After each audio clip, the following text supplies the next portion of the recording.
अस्सलामु अलैकुम वरहमतुल्लाहि वबरकातुहू। ज़कात किस हिसाब से निकाली जाएगी?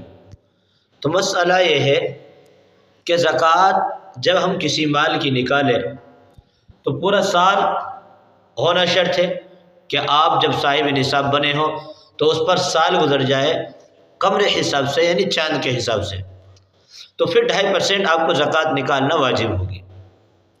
मिसाल के तौर पर आपके पास 1 लाख रुपए है तो इसमें से 2500 रुपये आप ज़कात के निकालेंगे।